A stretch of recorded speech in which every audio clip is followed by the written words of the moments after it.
Everyone, my name is Rakesh Jain, and I'm a psychiatrist and a clinical professor of psychiatry at Texas Tech University School of Medicine, Permian Basin.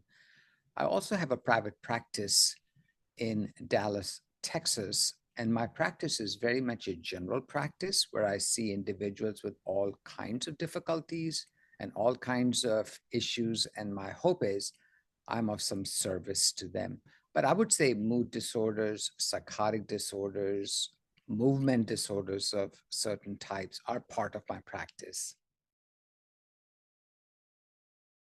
Movement disorders are surprisingly common in all kinds of practices, including psychiatry. And generally speaking, we see movement disorders of two types. One being hypokinetic, not enough movement. That could be Parkinsonian symptoms, Parkinson's, or we could see conditions that have way too much movement in them, such as hyperkinetic movement difficulties. And that would include things like a tremor, a medication-induced tremor. It could even include conditions such as tardive dyskinesia and perhaps even Huntington's chorea. So even though psychiatry never did sign up to become movement disorder specialists, it just comes with the territory. We tend to see a lot of patients with various movement disorders that if we don't identify and treat well, their functioning deteriorates and the quality of life impact is substantially negative. Movement disorders are sadly suboptimally managed in most practices outside of specialized movement disorder neurology clinics. They really are. Psychiatry in particular tends to shy away from trying to identify and treat movement disorders. So we do need to overcome that hurdle. We also need to make sure we don't give the wrong treatment for the wrong disorder. And I'll give you a real live example. So what if a patient has tardive dyskinesia and we accidentally, incorrectly diagnose the patient with drug-induced Parkinsonism? Guess what? We just made the patient's life far more miserable, which is, of course, not our goal. So it's really important as we learn the art of identification and management of tardive dyskinesia, we first identify the right movement disorder or disorders. Patients can have more than one, and then find the optimum outcomes. So for example, with tardive dyskinesia, which is not an uncommon movement disorder in clinical practice, it is so important to lean on one of the two FDA-approved VMAT2 inhibitor medications because the data for them is the best we have. And that's, in fact, part of the recommendations. So to summarize, I would say movement disorders are not to be avoided. If you see it, do something.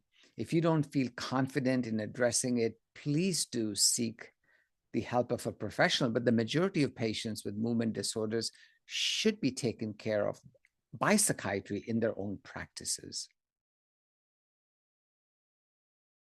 Very pleased to talk about the TD Registry trial. And this really is exactly as it's described.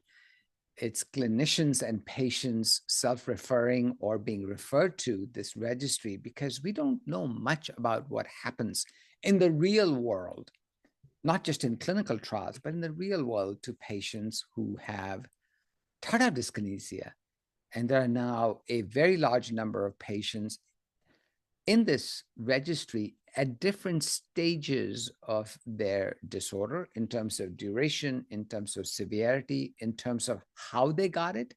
Did they get it because their disorder was being treated with an atypical or typical antipsychotic because they had a mood disorder or schizophrenia? And this is what we're finding. I'll give you two major findings. Finding number one is, my goodness, even outside of a clinical trial, patients with tardive dyskinesia have a very difficult life. They are reporting substantial negative impact from their tardive dyskinesia in three major areas of functioning. One is biological. So that's things like walking, talking, swallowing, driving. Things that you and I take for completely granted, these folks find it very difficult. Two, social. Because of the tardive dyskinesia, patients out there in the registry are reporting profound lack of social interaction because they're avoiding it.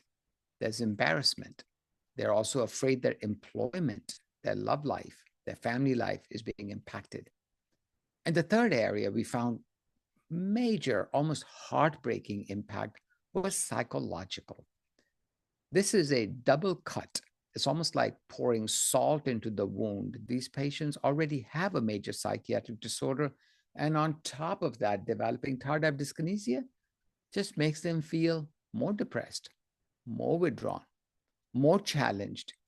And as a result, this registry is informing us that the plight of our patients with tardive dyskinesia is very worrisome. And it's a call to duty for all clinicians, whether we're prescribers or not, to report to duty, identify these patients, and move them towards appropriate treatment, because that appears to be the only way forward out of this complex mess these poor patients are in. So one other major recent finding comes from what we would call real-world evidence. And I was very fortunate to be involved in that project. And we presented that poster, that research poster at Psych Congress in Boston in 2024. And the goal here was to see what is actually happening when individuals are taking Deutetrabenazine extended release once a day. What actually happens to them and their lives? And we have patients in this particular real-world evidence gathering study who have either tardive dyskinesia or they have Huntington's chorea. And the upshot is as follows. By the way, the poster tells a very vivid story of how well accepted Austedo XR, which is once a day medication for both of these two disorders I mentioned, has become. So patients are reporting a great deal of satisfaction with the one-time-a-day dosing. They're appreciating the lack of food effects, so you can take it on an empty stomach or a full stomach. But the most beautiful thing from this study has been how much of a positive impact Austedo XR taken once a day is having on their life. The biological impact, clearly patients are reporting improvement. Social, even social, patients appear to be coming out of their shell, coming out of that self-inflicted isolation and engaging in life better. And of course, to me, being a psychiatrist, the most beautiful thing is the improvement they're reporting on their psychological health. All of them appreciated the reduced pill burden, the pill count. You don't have to take that many medications. And they found taking once a day Austedo XR to be convenient, and most of them plan to continue taking it. So real-world evidence is as important, sometimes more important than what comes out of the research world. And I'm very happy to report to you, I have nothing but positive news coming from our poster. The TD registry has several important take-home messages. The first is these patients, for the most part, are the suffering silent. They don't report it. They are not the ones who will be repeatedly banging on your front doors and saying, I demand to be accurately identified and treated. We will have to do our part. We need to learn how to identify TD properly. We need to identify their suffering, and we need to appreciate the biopsychosocial suffering of these patients. The second key take-home message from this particular registry is tardive dyskinesia is not just a movement disorder. It's a movement disorder filled with suffering, biological, psychological, and social.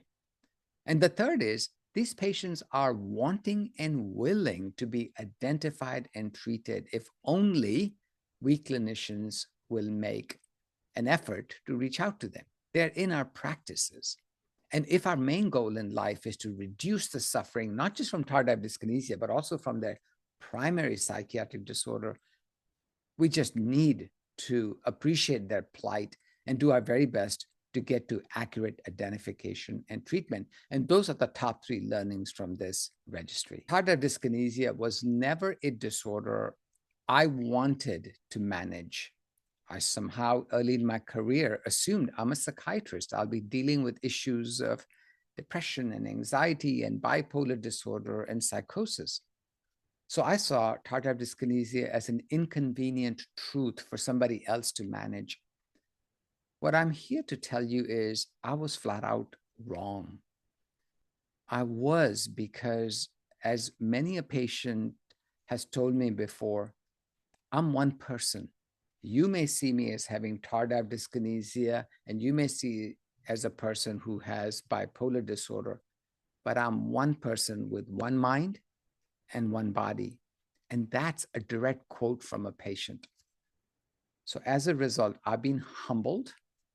I am recorrecting my ways, and I am now seeing tardive dyskinesia as quote unquote my problem and something that I should identify and I should treat.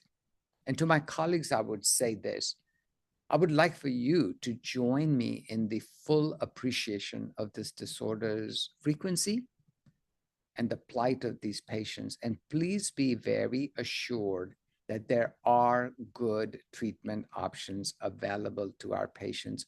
Nobody in America who has tardive dyskinesia should ever go unidentified and untreated. These patients are worth it.